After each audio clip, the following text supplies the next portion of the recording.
qu'on appelle en français donc, le concept, le design, et moi je peins. Donc tout part d'une espèce de discussion, d'explication, de thèmes. Et au niveau de la couleur, je voudrais sentir un bleu profond. C'est pas vraiment ça, il faut effacer. C'est donc vraiment une symbiose de deux personnes. L'idée créatrice, quelque chose qui est assez mouchard, et les mains. Voilà, l'abstrait. Donc sans l'idée créatrice, il n'y a rien. Sans les mains, non plus. Donc on est vraiment ensemble. Alors là, pour les tableaux que j'explique, c'est celui-ci qui en général est très démouvant. Les gens n'ont pas beaucoup de temps. J'explique ce travail. Le père et son fils au mur de Jérusalem. Av veben bakotel. Quand on va rejoindre les deux mots av, ben, ça crée le mot even, la pierre. Symboliquement, le lien entre le père et son enfant est un lien très fort et éternel comme la pierre. Alors les trois lettres even, aleph, bet, nun sont les initiales de Av, le père, Ben, le fils, Neched, le petit-fils, et aleph c'est aussi Ima, la maman, Bet, Bat, fille, et Nechda, la petite fille, non, Bébéten, non, mais la Mdinotot Kolatora Kula. On va donc à l'enfant dans le ventre de sa mère, on va prendre toute la Torah. Toute la Torah, c'est plus de 300 000 lettres. C'est impossible de désigner autant de petites lettres dans un petit dessin. Donc mon mari a pensé comme ça. Tu vas peindre les 22 lettres de l'alphabet hébraïque, plus le chine, ça va faire 23, et ça va correspondre au programme de base des 23 chromosomes qui construisent l'enfant. Alors j'ai des docteurs qui viennent me dire, attendez madame, 22, 23, il y a une différence entre la science et la Torah, mais ce n'est pas le sujet. Les gens viennent voir des œuvres artistiques et pas rentrer dans des thèmes profonds de marloquette entre la science et la Torah.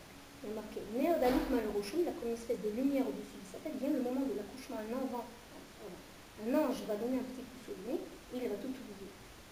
Alors là, si on fait attention, the first glance, au premier abord, le cordon ombilical et la lettre Shin, c'est comme s'il mettait les tefilines dans la galaxie. Ça, c'est évidemment une imagination de l'artiste. Le lamed, en hébreu, le cœur se dit lève. Ils écrivent donc deux lettres, lamed. Alors, pourquoi la lettre lamed, la lettre hébraïque lamed, et la même opposée. Lamed vient du mot lomed, étudier, et l'élamed, enseigner. Si tu m'enseignes quelque chose, je vais apprendre de toi. Mouvement de deux personnes ensemble qui étudient, c'est comme un livre, cela forme un seul cœur, et ça c'est la terre d'Israël, le cœur du monde qui bat. Hourglass, comme on dit ça en français, un sablier. Alors le sablier, c'est le symbole du temps. Combien de temps une personne va vivre? 80, 90 ans plus. Le fœtus en haut, c'est le symbole de l'âme. Kadosh Bokhu pose la question et il dit Biti, parce que l'âme juive est appelée Bat Kohen. Ta tâche n'est pas d'être dans les mondes supérieurs, il va alors descendre dans ce monde, dans notre monde, la planète, qui est un monde étroit et obscur, parce qu'on ne voit pas la divinité, à Olam Shemini. On avait écrit Kol Israël yesh lem chelek laolam haba. Chaque personne a une part au monde futur. Donc en fait, avant de venir dans ce monde est quelqu'un qui va être droit et qui va arriver dans une réparation de son âme dans la boucha, il va illuminer le monde. Donc l'approche que j'ai dans le dialogue avec les personnes qui sont ici, je ne dis pas si vous êtes religieux, vous allez amener de la lumière. Et là, je dis plutôt, if you're a righteous person, you're a good person. Si vous êtes une bonne personne, en fait, avec des bonnes qualités de cœur, eh bien, vous allez illuminer le monde. Et effectivement, la Torah, c'est quelque chose qui est extrêmement élevé, qui vient d'un endroit haut vers ce monde-ci. Et je passe au tzaddik. Alors, le tzaddik, c'est, en hébreu, la valeur numérique de la lettre tzaddik, c'est 90. L'eau, Maim, c'est aussi 90. Même 40, Yud 10, même son futur. Maintenant, on voit un porteur d'eau qui va descendre. Il va descendre 18 marches, c'est donc Chai, et il va du monde en haut, il va descendre dans ce monde. On voit la tête d'un poisson, puisque nous sommes là où la manger, il faut donc manger. Et en fait, il va apporter la Torah à travers l'eau. Donc en fait, le task of the righteous person, la tâche d'un porteur d'eau, d'un homme tout simple en fait, eh bien, apporter l'eau, c'est donc apporter la Torah aux gens simples. Donc Yud, les mondes qui sont très élevés avec cette couleur bleue, qui est évidemment l'eau des océans, l'eau du firmament, l'eau du trône de gloire.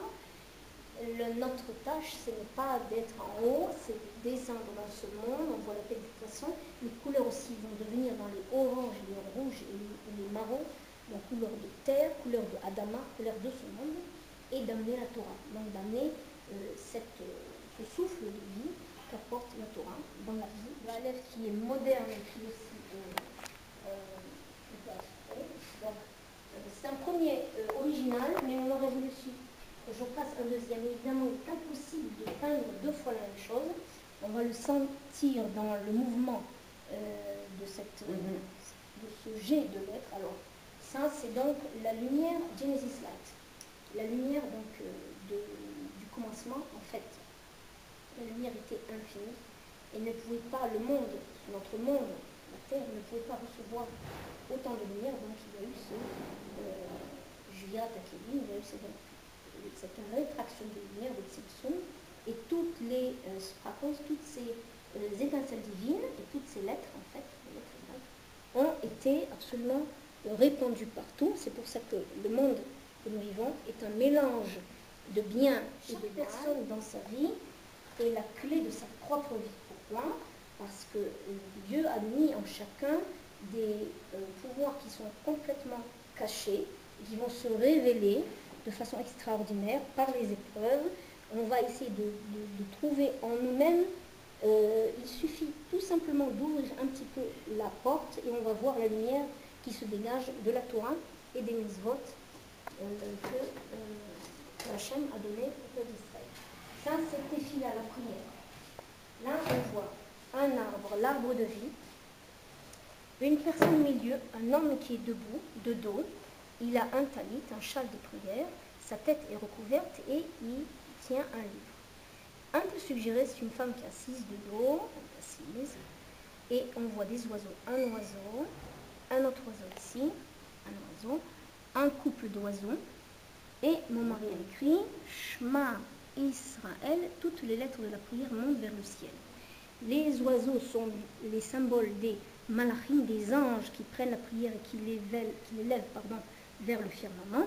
Elle prie que son mari réussisse dans la vie. Le couple. J'ai une personne qui m'a dit, madame, je vois autre chose. Je vois ici comme un fœtus. Je dis, c'est possible. Et une autre femme israélienne m'a dit, madame, je vois la forme d'une pomme. Ici, comme une pomme. Donc, la perception de chaque personne est complètement différente et c'est merveilleux de pouvoir de voir que les gens vont découvrir par leur propre intérieur des choses que l'artiste par lui-même n'avait pas découvert. Alors, mon mari a voulu donc que je dessine un amandier, les fleurs de l'amandier qui vont construire en fait l'étoile de vie. Symboliquement, la première feuille qui apparaît de façon miraculeuse au printemps, c'est donc l'amandier, cette petite fleur qui va donc créer l'étoile de David pour symboliser le renouveau, la renaissance du peuple juif qui est Am Israël Chai Kayam. Et en fait, c'est aussi Shoked, c'est la bénédiction de Kohanim qui se réalise très vite. Donc il y a énormément de symboles dans ce travail. Le travail original a été acheté il y a plusieurs années par Yosef Zarevsky, un ancien maire de Givatayim, qui était responsable du Foreign Office de l'agence juive. Et il nous a dit c'est très simple et c'est très élégant et c'est très fort, puisqu'en fait c'est le symbole donc, du peuple d'Israël à l'agence juive. Donc il a acheté de l'original. Nous avons demandé, comme à chaque fois, la permission de faire des impressions sur toile, canvas. Alors ce travail donc, a pratiquement 7-8 ans, qui est très populaire. Ce sont donc dans la ville de Tzfat toutes les fêtes juives. On a commencé donc au centre par Simchat Torah, évidemment c'est le rouleau de la Torah. On a ici donc le chauffeur, le Rosh Hashanah et Yom Kippour. La Choupa avec 11 étoiles, qui est donc qui nous fait appel au rêve de Yosef avec ses frères, que ta descendance soit comme les étoiles du ciel. Tu auras des enfants, non pas seulement tzadikim, qui est Yosef à tzadik, 11 étoiles. La fête de Purim, les enfants qui se déguisent, l'un Brit Mila, circoncision, la Bar Mitzvah, il lit dans le rouleau de la Torah, les symboles de Rosh Hashanah, la pomme, le miel, la grenade, le poisson, la Tashlir, Pessah, la fête de Pessah, les allées de Tzfat avec les balcons très typiques, la fête de Shavuot, il étudie la Torah toute la nuit, l'Agba Omer, on fait un feu de bois en l'honneur de Rabbi Shimon Bar Yochai à Méron, la maman et la petite fille allument les bougies de Shabbat, Chag à Sukkot, la fête de Sukkot, dans la Soukha, l'Avdala, la sortie du Shabbat, le Chassid monte les étoiles, monte les escaliers, avec les 4 plantes, le lave étrange. Les petits garçons ici jouent avec la toupie, ce sont les lumières de Hanouka, Rosh Chodesh, bénédiction sur la lune, Birkat Ha'ilanot, bénédiction sur l'arbre. Alors le porteur d'eau, qui pratiquement n'existe plus, nous avons ici le shochet, une nage un peu humoristique donc du boucher, le tailleur, comme l'ancien temps avec la petite boutique. Ici on a le movel, donc la circoncision. On a ici l'horloger qui répare les montres dans sa petite boutique aussi. Alors l'ancien taxi, c'est donc en fait la calèche. Ici c'est le cordonnier avec la fameuse machine Singer et donc son petit atelier. On a ici l'aubergiste, beaucoup d'histoires du Baal Shem Tov avec les aubergistes. Ils vont les bégaler, ils vont donc les petits pains. On a ici le boulanger qui les chalets pour Shabbat. On a ici le scribe, le sofer. Là, on a le mélamed, il va enseigner aux petits-enfants dans la synagogue à Boua Vatzfat. Et au milieu, la personne la plus importante qui est au centre, c'est celui qui va amener la musique et la joie dans le cœur de chacun. Ça s'appelle tikkun, une réparation. Pourquoi? Dans chaque scénette, il y a une petite touche de lumière partout. Lumière partout. On a fait comme ça, tant que la lumière de la bougie est encore allumée, on peut réparer. 13 scénettes, 13 c'est donc la valeur numérique de Echad. Dans le cœur de chacun, il y a la émuna, la foi dans le Dieu qui est un. Les psukim avec beaucoup aussi de sens. Nous avons cherché bien évidemment. Mon mari a écrit dans le psaume, je ne me rappelle plus quel psaume, c'est 7 peut-être. Yadia kapecha kitochal, donc tu travailleras avec tes mains et tu mangeras à chaque et donc tu seras heureux. Donc le rabbi évidemment dit exprime à chaque fois que le travail de chaque personne se fait avec les mains et que la tête doit être reliée aux choses spirituelles beaucoup plus élevées. Et Yatsa Adam Lefalo, l'homme dont on va partir, va sortir, Velavodaton Adiré, il va sortir pour travailler jusqu'au soir. Ashira Hashem Bechayai, je louangerai. Azamra le Lekai dit, je louangerai donc mon créateur, donc évidemment avec la musique. Et le dernier souk, qui est donc Mardon Hashem, comme tes œuvres sont magnifiques. Et donc ces deux travaux sont très belles. Je donne juste un petit exemple qui est très très beau pour montrer à quel point les gens écrivent des choses. Dieu merci, le hasard n'existe pas, je suis venu vous l'écrire. Chaque rencontre est un signe. Donc vraiment des lettres. Nous avons eu le président, le photographe du président Sarkozy, Yves Chouraki, qui est venu. Le talent, donc je ne veux pas lire les lettres, mais enfin ce sont des très très belles lettres. Un catalogue qui se trouve sur internet, on tape Michael Chouraki, catalogue Picabook, la première page de couverture, ce sont les échelles.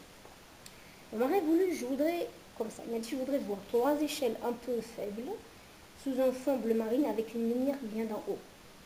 La plupart des travaux sont en acrylique, mais aussi qui sont en aluminium. Le père, la mère vont aider l'enfant à grandir. Abraham, Isaac et Jacob prennent une prière et ils nous élèvent vers le ciel. Mais le vrai message beaucoup plus profond, celui-ci. Peu importe comment une personne apparaît de façon extérieure. Elle apparaît peut-être un peu faible comme ces échelles. Le plus important, c'est ce désir d'aspirer, de monter pour atteindre la lumière. c'est le message de famille Chouraki Expat. Profitez et j'espère que vous viendrez nous voir parce que c'est un endroit vraiment qui touche la bracha du Rabbi était une fois un atlatfia, donc par un mot, par un sourire et par des explications, une femme m'a dit, vous savez c'est tellement spécial, je ne regarderai pas la télévision au Shabbat. Alors ça c'est vraiment un grand cadeau. Et je termine avec la phrase de Rabbi Shimon Bar Yochai, puisque chaque personne qui vient ici, je l'accompagne à l'entrée et je dis cette phrase-là. Rabbi Shimon Bar Yochai qui a écrit le livre de la splendeur, les secrets de la Torah. Il a écrit il y a plus de 1000 ans. Dans le temps futur, Malka Meshicha et Galé de Arad Galil. Le roi Messie, le Messie se dévoilera dans la contrée de la Galilée, Betzfat Rishon, c'est-à-dire en premier lieu à Safed. Alors j'ai une personne des États-Unis, de New Jersey, elle m'a dit « Oh, mais il y a un très beau goût, c'est une si jolie petite ville, dans un endroit qui est vraiment très très agréable à visiter. Au deuxième étage, nous sommes rue El Kabetz, numéro 28, dans la vieille ville. On arrive dans un endroit où il y a plusieurs synagogues de très belles maisons, donc avec un filier, une terrasse, donc rue El Kabetz, et mon mari a créé un catalogue. On tape Michel Chouraki, M-I-C-H-E-L, Chouraki, C-H-O-U-R-A-Q-E-I, et on va donc trouver un catalogue avec les travaux qui sont ici, avec 8-9 phrases en français, en hébreu et en anglais, sur le sens profond de chaque phrase.